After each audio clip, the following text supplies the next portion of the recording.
Captain Lark pressed forward. His boots beat on a hard dirt path, a road. That meant people. Somewhere ahead there were others, someone who could help him. The road ran along a small river.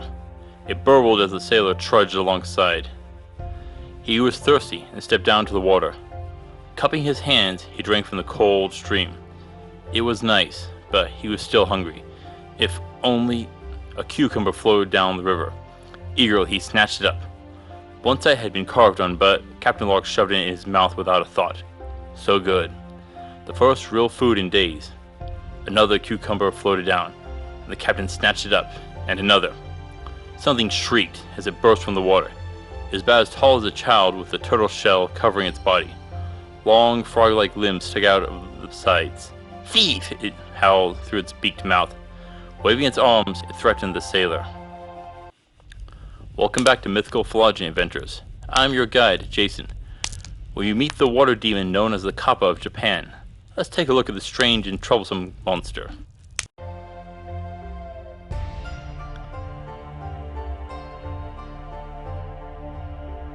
Kappa is described as either a demon or a deity depending who you ask. When treated with respect, they can be an asset, but a nightmare when not. Name means river child roughly. Kappa can be plague upon people. They love to play pranks and jokes ranging from theft of objects and food up to more insidious ones like kidnapping and murdering children and animals, to assaulting women. Yeah, not that nice of a creature. It is described as having a turtle body with frog-like limbs and a bird's beak on its mouth. You're looking at something about the size of a 10-year-old child. Most notable is the Sara, the dish which holds water on the top of its head. This dish holds a unique trait of the Kappa. If it ever runs dry, then the Kappa loses its powers. Some will even claim that the Kappa will become immobile. Why? Well, with most animals, their brains do require a certain amount of moisture within it to allow for the use of neurotransmitters. You also need water in your muscles and bloodstream. Yeah, a few liters in fact.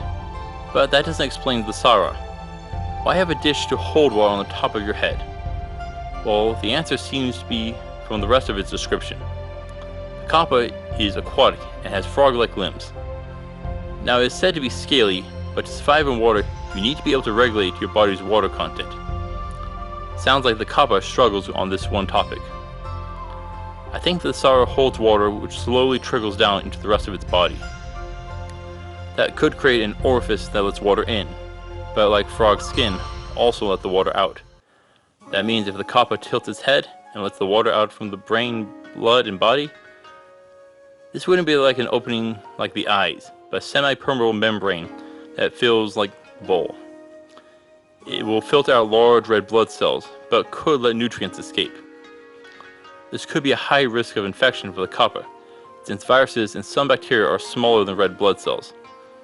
This means the area would be surrounded by lymph nodes. And I'm betting I just lost a few people.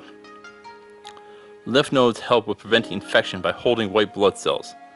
They're small nodules that are found in several key locations around your body. The groin, the armpits, and the throat being key ones. I bet you felt a bump under your lower jawbone when you've had a cold. Yeah, that little bump is a lymph node. The Kappa will need a lot of these around the Sara, especially because of how close it is to the brain. Due to the Sara's location, the brain will need to be lower in the skull. Kappa are intelligent enough to read, write, negotiate, and supposedly even teach humans how to set bones. That means we can't have a small amphibian or a slightly larger reptilian brain. It'll need to be more developed, particularly in the language and planning centers of the brain. To accommodate this, we'll want a larger head than the rest of the proportions. Yet, that isn't too complicated. You'll also want to strengthen the neck to take the extra weight. Nothing too fancy. Their other joints are. You can actually pull a Kappa's arm or leg off. This is similar to what you see in lizards when their tails break off. This can be done with rapid targeted cell death. When a Kappa loses its limbs, it can reattach it though. This looks like stitches and sutures holding the skin together, but this is much more complicated. We've got muscles, ligaments, cartilage, and nerves that will need to reattach. The last one being the most complicated. Nerves heal slowly. It can take months to fully recover. Ligaments and cartilage have a similar issue, but can be improved with rapid blood flow. But the limb doesn't die when kept away for hours or days. This doesn't make sense. The limb can't breathe and should die in a few hours at best. There may be an answer. Frogs again. Many frogs can enter a state of hibernation to survive in insane conditions. What we need here is for the Kappa to do an extreme case of this to prevent a limb from dying. Fully shut down all metabolic systems. Once the limbs return to its socket, a neurotransmitter will be needed to innervate the limb and bring it back to life. This can take a few minutes at best. It will also need to cause a reaction to the healing system, a rapid one that will secure the limb and prevent it from falling off. Now we need to talk about the Kappa's female victims. There are multiple reports of them becoming pregnant after the Kappa's assault. When they give birth, the child is a Kappa. There are female Kappa according to some sources. Regardless, we can figure out a few things. Option 1, the Kappa are parasitic while a fetus. This would also include with the female Kappa. Because of this, I think they have live birth. How much investment the mother offers the young is a question. Option 2, they have a viral component which rewrites the mother's genetic code. Afterwards, the mother is seen killing their child, putting them in jars before throwing them in a lake. Now, if the Kappa infant also has the survival ability of the adult, it could survive, and the father would save the child. This could mean there is an alteration in the woman's behavior, a common trait coming from parasites, and what I think is going on here. Kappa will drag you into the water, eat your liver, drink your blood, and drag your soul out of your anus. According to Japanese mythology, the soul is kept in a sphere or a crystal called a Shirokodama. When a Kappa does this, it will strengthen its power. Bad for you, but good for the Kappa. Needless to say that your soul has plenty of power, and the Kappa can use it. With it, the Kappa can survive on land longer before drying out, and promote its physical strength. Kappa are well documented on dragging horses and cows into the water, but their souls offer a lesser boost, one the Kappa finds nearly useless.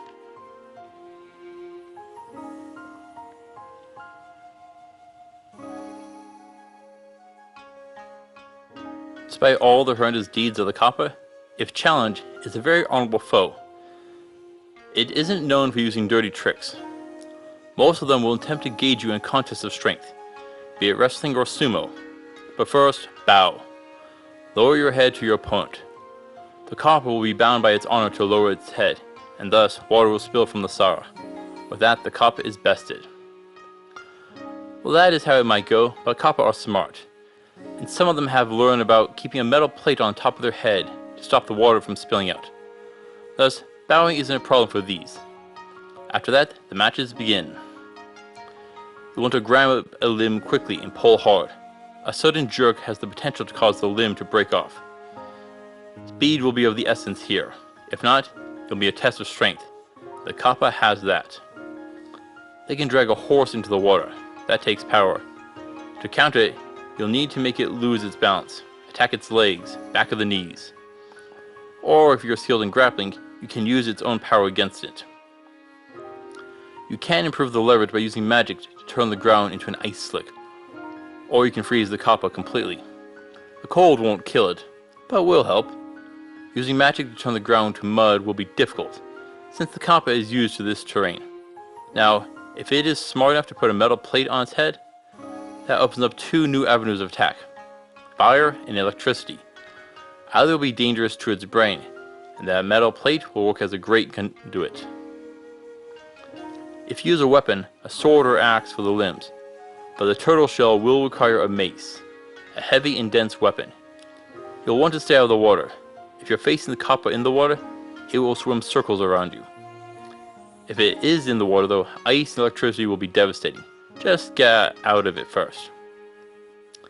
The Kappa doesn't have any extreme weapons. It doesn't have claws, and its beak isn't that strong. It will be hurt to be bitten, but no worse than a human bite. It could try and stab you with it, but it isn't well formed for this. Not sharp enough, nor enough power from the neck. Overall, when it comes to armor, anything will work: gambeson, chainmail, or plate. Kappa's only rule weapon is its ability to drag your soul out. That means keeping its hands away from your butt. To do that, it will need to use its hands. If you combine them, it can't use its greatest ability. Or you can put on some pants. If you get a Kappa Sara dry, you'll want to prevent it from being refilled. There is some disagreement on the water's source. Some say the water needs to be from its home lake, while others say any water will work. This could come from there being different versions that come from the tails. If you dry a Kappa out, you can either destroy it, or you can keep the Kappa in a dry and safe spot. Bury it upside down where it can't get water into the Sara. You could also attach the metal plate onto the head to make it impossible to fill it as well. The Kappa is physically strong, but that Sara dish in the head is a major weakness that could be easily exploited. And why I'm placing the Kappa as a 3 out of 10 for difficulty. If it doesn't take you by surprise, you can force the fight onto your terms.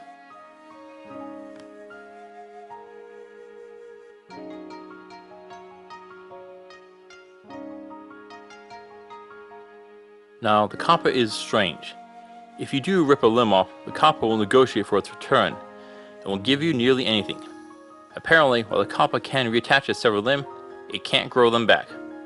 They'll also become loyal if you find a Kappa whose Sara was empty. You can fill it with water, and it will become grateful. What do you want from the Kappa? The Kappa can share knowledge of medicine, help set bones of those who are hurt.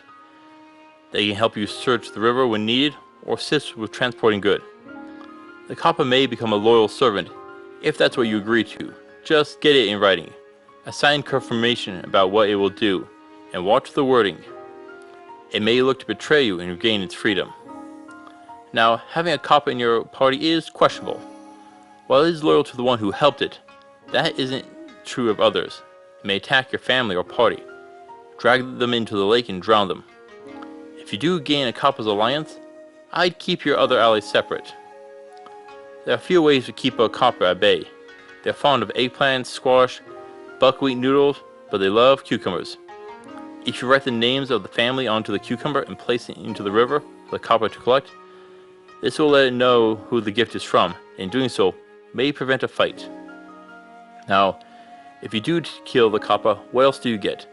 The shells can be used as a shield, the bones can be carved into tools and decorations, but the skull is often used as a bowl or an ashtray. Several potions use a Kappa skull in it. These usually include potions of swift swim and water breathing and cunning, all useful ones.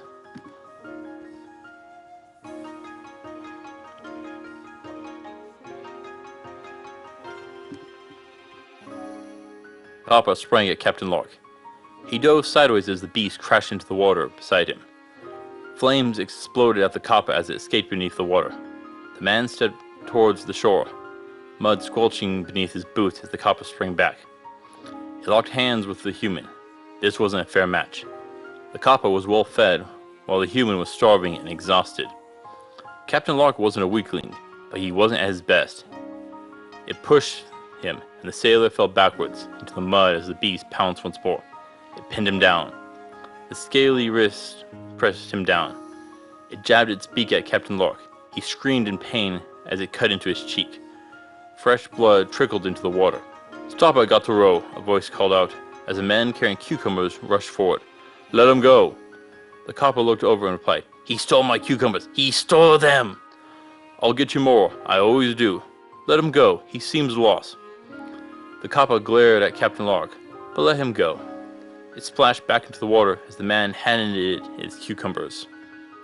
"Oh, you're right." "Yes, thank you," coughed the captain as he stood up. Water dripped from his clothes. The Kappa is an interesting foe.